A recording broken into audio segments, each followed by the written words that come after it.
My name is John Kelly. I'm a PhD student here at the UCL Ear Institute, working with Dr. Daniel Jagger and Professor Andrew Forge, working on biomedical aspects of hearing loss.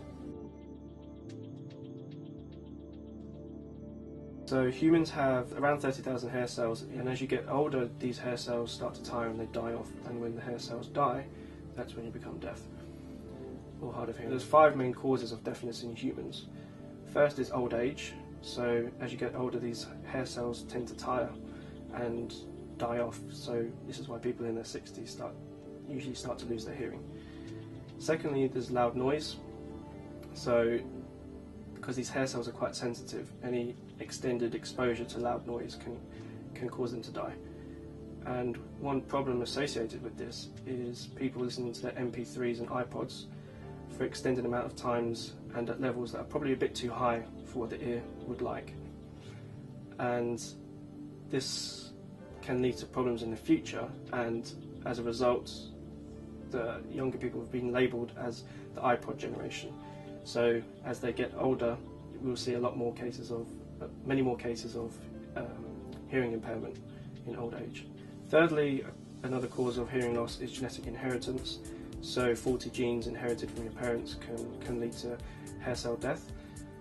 Fourth cause of hearing loss is drugs. Certain drugs and chemicals can be poisonous to the inner ear and kill the hair cells. And a fifth cause related to hearing loss is certain diseases and infections. My research is focused on proteins called gap junctions.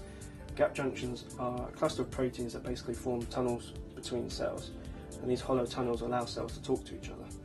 And there are lots of gap junctions in the inner ear, but no one really knows exactly what they do.